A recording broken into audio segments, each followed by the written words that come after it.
there's so much multidimensionality in this world, you won't believe it.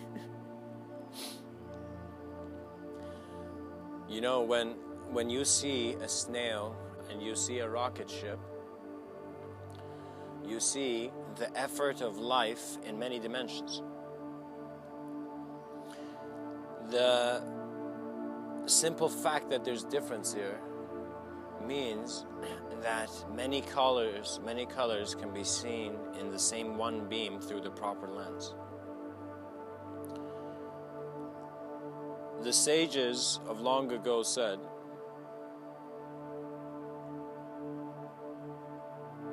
that there are two things you could pretty much do in life. You can either not trust life, distrust life, or you can trust life. You know, that's pretty much it. In every moment that you go in this life, in this here and now experience of, you know, eternal temporality.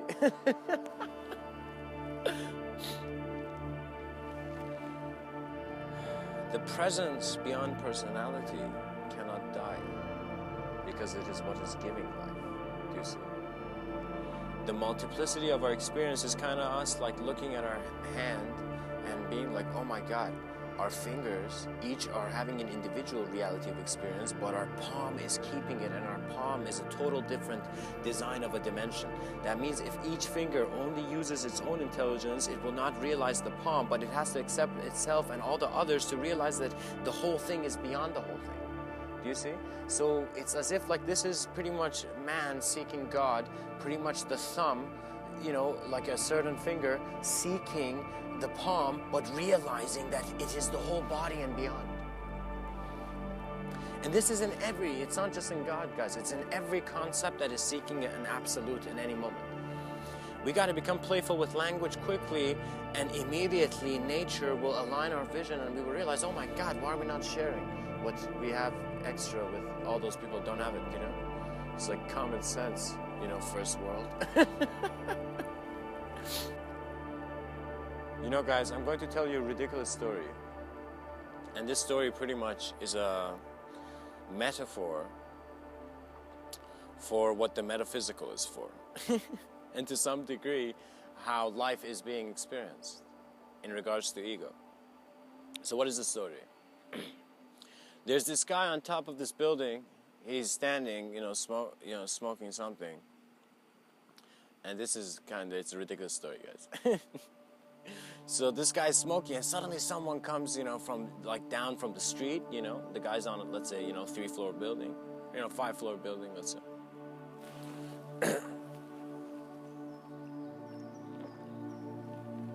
Let's say 7th-floor building. The guy's on a 7th-floor building, you know, for depth, you know, mystical depth. This guy's on the 7th-floor building on the top, you know, having his late night, midnight, you know, smoke, and, you know, suddenly some guy from the street comes up and, you know, shouts at him and says, "Yo, Bob, you know, your wife and kids are dead," and the guy just, you know, is freaked out and he runs. And this guy just drops his cigarette and he looks at the sky and he's like, what other reason do I have to live? And he drops himself. And he drops himself and he falls and he's falling, you know, he's like, you know, why, you know, what have I, you know, life has no more meaning, you know. And this Bob, you know, like he's falling, you know, this guy's falling. He reaches, you know, let's say the 6th floor, you know, I said falling a lot, so let's say he reaches the 5th floor. He reaches the 5th floor and he's like, wait a minute, you know, did I ever have kids? You know, I don't remember having a kid. I don't remember taking a kid to soccer practice. The guy's falling still, you know. He suddenly falls and he's like, oh, you know, he falls to, you know, the 4th floor. You know? You know, he falls to the 3rd floor and he's like, oh, he's falling and he's like, wait a minute, did I ever get married? And he's like, yo, and he's like, he's about to hit the ground, you know, he's like, oh my God, I'm not even Bob.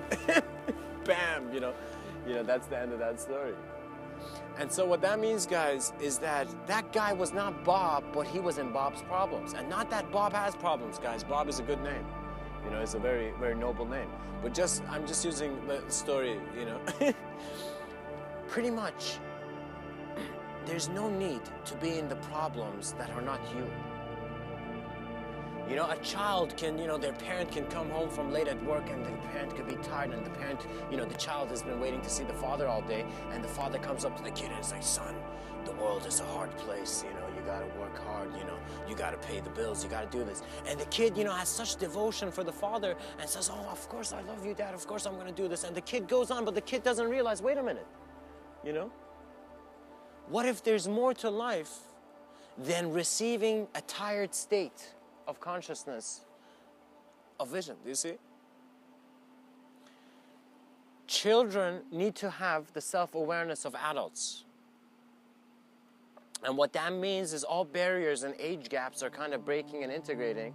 And of course not socially. Socially they don't need to at this point, you know. But what I mean by that is that, like, I mean like, we cannot lie to children.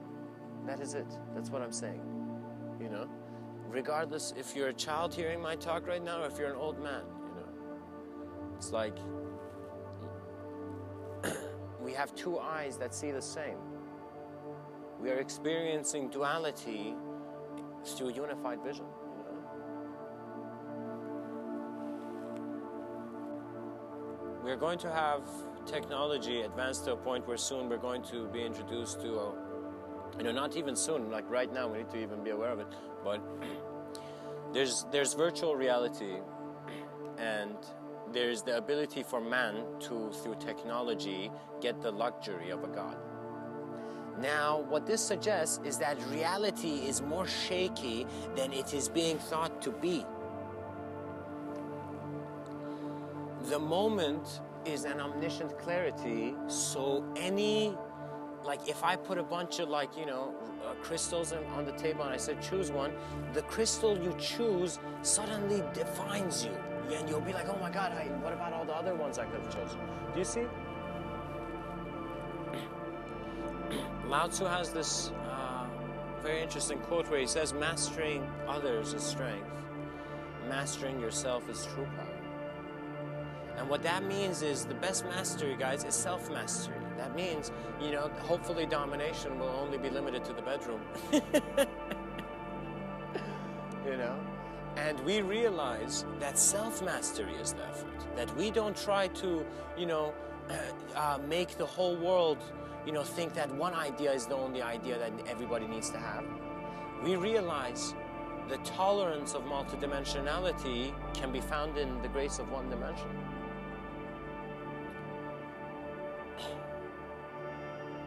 To some degree, you can see how advanced the being is by the experience they have gone and how that experience fits in this collective, you know, kind of like experience. And what I mean by this is, like, as much as you're reading history books and being fascinated, guess what? You are right now creating history by reading that history. And what does that tell us about innovation? Should we be looking in like the toolbox of the past? Some men do, of course, you know. That's very great ideas are in that toolbox. But, you know, I mean, like Mr. Within wants to say, yo, kids need new playgrounds, you know. And, you know, when a child gets tired of the playground, physical playground, you know, they go in the playground of their mind.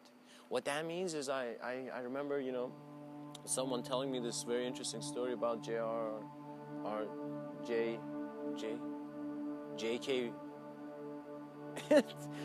you know, Tolkien, about J.R.R. Tolkien. You know, there's this very interesting story about Tolkien, the writer of The Hobbit and Lord of the Rings, and the story is like this, that this kid is, you know, sitting at the age of 14 under this wooden table in somewhere in England where it's being bombed, and guess what he has to do? There's no physical playground, so he goes into his mind. And guess what? You know, Frodo and Sam, suddenly their destiny has come to manifestation. So we see, whether we are walking, and, you know, if Mr. Within was, you know, in Rivendell, I'd probably be like meditating in one corner of, you know, Elrond's library, you know, because, you know, I'd be like, you know, showing every person that came into that library there's an intelligence beyond books.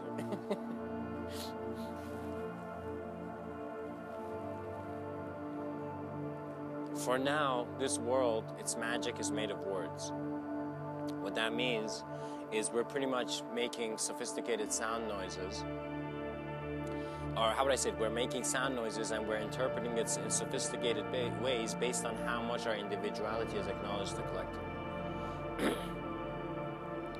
You know, you can see the drop, you know, separate, and it can constantly fear evaporation in the apocalypse, or you can see the drop in the ocean, and it's like, yo man, it's cool. We are waving in eternity. And so perhaps thought is the greatest surfboard. The advanced communicator, the mystic, the modern mystic, the pilot of consciousness. These beings, they fly through the experience of all that is within all that is. All existence is a great contribution. And do you believe we have like very beautiful women, very beautiful girls, who they go look in the mirror and they compare their face to Photoshop brushes that were downloaded illegally, and it's ridiculous. When our women forget their beauty, how can the men remember?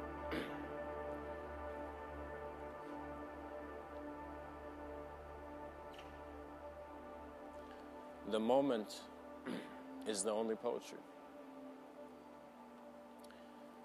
You know, as much as you're excited for the next video game, also be excited for your next experience of life design. For we are all free beyond space and time. Much blessings and namaste.